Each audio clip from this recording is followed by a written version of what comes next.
देखिए मॉर्गेज में आपको सेक्शन 58A में तो बताया गया है डेफिनेशन, मॉर्गेज की डेफिनेशन, मॉर्गेजर और मॉर्गेजी की डेफिनेशन, मॉर्गेज मनी क्या होता है और मॉर्गेज डीड क्या होता है।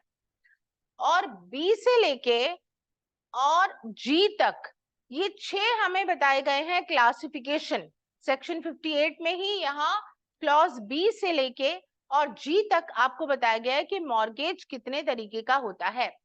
सेक्शन 58B में सिंपल मॉर्गेज, 58C में mortgage by conditional sale, 58D usufructuary mortgage, 58E English mortgage, 58F mortgage by title deeds and 58G anomalous mortgage. ये 6 प्रकार के मॉर्गेज होते हैं। वन बाय वन देखते हैं इसको, डायरेक्ट लीजिए।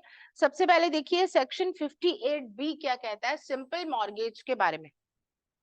Where without delivering possession of the mortgage property, important बात क्या अंडरलाइन करनी है, without delivering possession of the mortgage property। यानी कि सिंपल मॉर्गेज में हम क्या कर रहे हैं, पोजेशन ट्रांसफर नहीं कर रहे। जैसे मैंने अभी आपको थोड़ी देर पहले इलस्ट्रेशन बताया था कि इट्स नॉट नेसेसरी कि possession must be transferred to another party. तो यहाँ पोजेशन भी किसके पास है, मॉर्गेजर के पास ही है, वो पोजेशन ट्रांसफर नहीं कर रहा।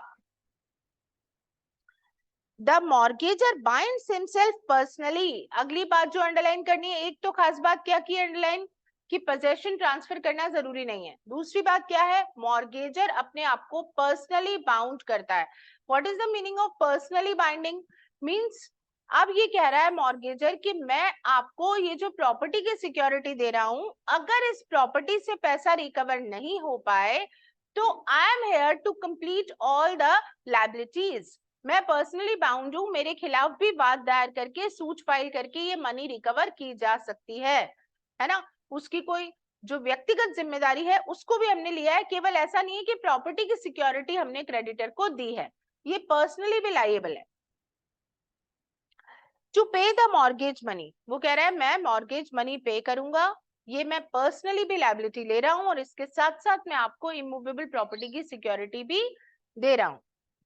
एंड एग्रीज एक्सप्रेसली और इम्प्लाइडली, और ये क्या कर रहा है, एक्सप्रेस या इम्प्लाइड वे से एग्री कर रहा है किस बात का, that in the event of his failing to pay according to his contract, अगर वो फेल हो गया, कॉन्ट्रैक्ट के अकॉर्डिंग वो पैसा पे नहीं कर सका या प्रॉमिस पूरा नहीं कर सका, the mortgagee shall have a right to cause the mortgage property to be sold. तो मॉर्गेजी के पास क्या राइट आ जाएगा, अगर ये फेलियर हो गया, मॉर्गेजर फेलियर हो गया, उस सिचुएशन में मॉर्गेजी के पास राइट आ जाएगा कि वो उस प्रॉपर्टी को बेच सकता है। And the proceeds of sale to be applied so far as may be necessary in payment of the mortgage money। और वो प्रॉपर्टी को बेचकर जो पैसा मिलेगा उसको किस में यूज करेगा, किस में अप्लाई करेगा, मॉर्गेज मनी में वो यूज कर सकता है। The transaction is called a simple mortgage and the mortgagee a simple mortgagee. ये ट्रांजेक्शन इस प्रकार का अगर है तो ये सिंपल मॉर्गेज कहलाएगा, और ये मॉर्गेजी जो होगा यानी क्रेडिटर वो सिंपल मॉर्गेजी कहलाएगा। इसकी खास दो बातें क्या समझ में आई, no transfer of possession, number 2 क्या समझ में आया, पर्सनल लायबिलिटी अराइज हो जाएगी मॉर्गेजी की, राइट। अब देखिए number 2, mortgage by conditional sale. ये क्या कहता है, where the mortgagor ostensibly sells the mortgage property. यहाँ मॉर्गेजर क्या कर रहा है, ऑस्टेंसिबली यानी कि जो दिखाई दे रहा है, प्राइमा फेसाई वो ट्रांजेक्शन जो है वो क्या दिखाई दे रहा है कि वो सेल कर रहा है एक पार्टी दूसरी पार्टी को, मॉर्गेजर अपनी प्रॉपर्टी बेच रहा है, लेकिन ऑस्टेंसिबली सेल है, मतलब एक्चुअल सेल नहीं है ये, है ना, कंडीशनल सेल है। कंडीशन क्या है, on condition that on default of payment of mortgage money on a certain date the sale shall become absolute. ये कह रहा है भाई मैंने आपसे 25 लाख का लोन लिया है, ये मॉर्गेज कौन सा है, हम कंडीशनल सेल वाला मॉर्गेज कर रहे हैं, यानी शर्त पे हम उसे बेचेंगे। अभी तो हम मॉर्गेज कर रहे हैं, लेकिन अगर मैं आपको फला 1 जनवरी 2024 तक ये पैसा पे नहीं कर सकी तो मेरी ये प्रॉपर्टी जो है, जो मैंने मॉर्गेज रखी है, वो ट्रांजैक्शन किस में माना जाएगा, सेल में कंप्लीट माना जाएगा। वो एब्सोल्यूट सेल हो जाएगा। अभी वो एब्सोल्यूट सेल नहीं है, वो एब्सोल्यूट सेल में कन्वर्ट हो जाएगा। वो ट्रांजैक्शन ओनरशिप आपको चली जाएगी। कब चली जाएगी? अगर मैं पैसा पे नहीं कर सकी। Okay, on condition that on such payment being made the sale shall become void। और अगर मैंने आपको टाइम पे पैसा पे कर दिया, जो मैंने आपको कहा था, तो वो जो मैंने आपको ऑस्टेंसिबली सेल करने का ट्रांजैक्शन किया है, मतलब वो transaction in practical originally sale नहीं है, वो केवल ऑस्टेंसिबल दिखाई देने में सेल है, उसको भी वॉइड मान लिया जाएगा अगर कि मैंने आपको क्या कर दिया, पेमेंट कर दिया। On condition that on such payment being made the buyer shall transfer the property to the seller। और अभी तक हमने ट्रांजैक्शन, ये जो ट्रांजैक्शन होता है उसमें सेल में क्या होता है, दो पार्टी होती है, सेलर और बायर होता है ना।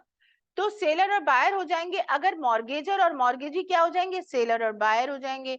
तो यहाँ ये कह रहा है कि अगर ये पेमेंट हमने कर दिया तो जो बायर है वो अपनी प्रॉपर्टी को वापस सेलर को ट्रांसफर करेगा। बायर कौन हो गया यहाँ पे, जो मॉर्गेजी हो गया, तो वो वापस किसको, सेलर को प्रॉपर्टी को ट्रांसफर कर देगा, क्योंकि ऑस्टेंसिबली सेल कह रहा है इसको। The transaction is called a mortgage by conditional sale and the mortgagee a mortgagee by conditional sale। ये ट्रांजैक्शन कहलाता है मॉर्गेज बाय कंडीशनल सेल, और मॉर्गेजी कहलाता है, मॉर्गेजी या कहलाता है मॉर्गेजी बाय कंडीशनल सेल। इसमें क्या हो रहा है, एक शर्त के साथ हम, कंडीशन ये लगाना कंपलसरी है, ये कंडीशन अगर आपने नहीं लगाई तो उस सिचुएशन में वो ट्रांजैक्शन ओनरशिप भी कहला सकता है, सेल कहला सकता है, transfer of ownership initial stage पे हो जाएगी। यहाँ ये क्या कह रहा है, ये सेल नहीं है, कंडीशनल सेल करके मॉर्गेज कर रहे हैं हम, यानी हम इस शर्त के साथ आपको प्रॉपर्टी का मॉर्गेज कर रहे हैं, कर तो हम मॉर्गेज ही रहे हैं, लेकिन इस कंडीशन के साथ कर रहे हैं कि अगर हम राइट टाइम पे आपको पेमेंट नहीं कर पाए तो ये ट्रांजैक्शन वास्तव में सेल में बदल जाएगा, आपके पास ओनरशिप आ जाएगी। Provided that no such transaction shall be deemed to be a mortgage unless the condition is embodied in the document which effects or purports to effect the sale। ये कह रहा है डॉक्यूमेंट जो आप मॉर्गेज डीड बना रहे हो उसमें ये कंडीशन लिखना जरूरी है। अगर आपने कंडीशन नहीं लिखी तो इस सिचुएशन में ये transaction mortgage by conditional cell नहीं कहलाएगा, क्योंकि इसका मेन फीचर तो क्या है, ये मॉर्गेज ही है, ये सेल नहीं है। यानी ओनरशिप हम इमीडिएटली ट्रांसफर नहीं कर रहे हैं, हम लेटर ऑन ट्रांसफर करेंगे। अगर हम फेलियर हो जाएंगे, डेटर फेलियर हो जाएगा क्रेडिटर को पे ऑफ करने में। अगला देखिए, usufructuary mortgage, third one, section 58D।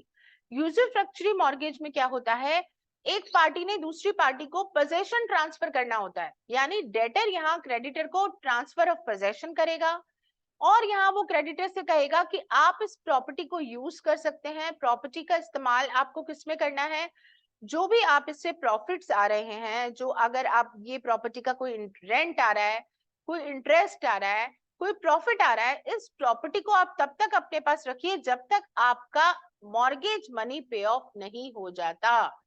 यानी यहाँ पे मॉर्गेजर मॉर्गेजी को पोजेशन जरूर ट्रांसफर करता है और ये कहता है कि तब तक आप उसे इस्तेमाल कीजिए, यूज कीजिए, रखिए जब तक कि मॉर्गेज मनी रिकवर ना हो जाए। रिकवर कैसे होगा, उस प्रॉपर्टी को अगर सपोज इंटरेस्ट पे कहीं सॉरी रेंट पे अगर कहीं दिया हुआ है, उसका रेंट आ रहा है, कोई प्रॉफिट आ रहा है, तो उसका एडजस्टमेंट मॉर्गेज मनी में किया जाएगा। तो वो जब तक मॉर्गेज मनी रिकवर नहीं हो जाती, यूजुफ्रैक्चरी मॉर्गेज में पोजेशन मॉर्गेजी के पास रहेगा।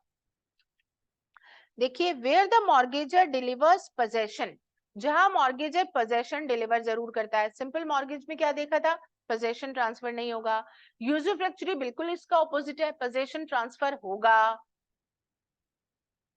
और एक्सप्रेसली और by implication binds himself to deliver possession of mortgage property to the mortgagee। या तो तुरंत पोजेशन आपको दे रहा है वो, या फिर कह रहा है मैं प्रॉमिस कर रहा हूं कि मैं पोजेशन आपको दे दूंगा इन फ्यूचर, ये आपको पोजेशन में ट्रांसफर करूंगा। लेकिन पोजेशन का ट्रांसफर करना एसेंशियल एलिमेंट है।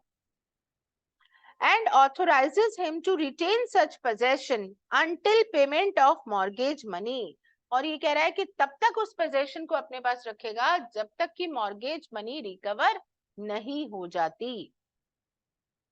And to receive the rents and profits accruing from the property, और वो ट्रांसफरी क्या करेगा, उस प्रॉपर्टी को क्रेडिटर अपने पास, ट्रांसफरी अपने पास तब तक रोक के रखेगा जब तक उससे उसका प्रिंसिपल मनी चुक नहीं जाता, पूरा उसे नहीं मिल जाता। And to receive the rents and profits accruing from the property or any part of such rents and profits to appropriate the same in lieu of interest or in payment of mortgage money, or partly in lieu of interest or partly in payment of mortgage money. The transaction is called the usufructuary mortgage and the mortgagee and usufructuary mortgagee. वो कह रहा है कि जब तक अपना पूरा principal amount, interest या पार्टली प्रिंसिपल अमाउंट और इंटरेस्ट, जैसा कि हमने उस कॉन्ट्रैक्ट में मॉर्गेज डीड में मेंशन किया हो, कंप्लीट नहीं हो जाता, तब तक आप पोजेशन अपने पास रखिए।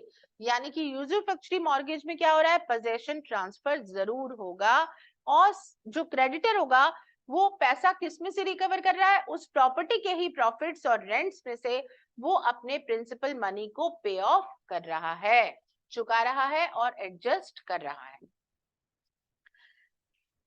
3 तरीके के मॉर्गेज अभी हमने पढ़े, simple mortgage, mortgage by conditional sale and usufructuary mortgage.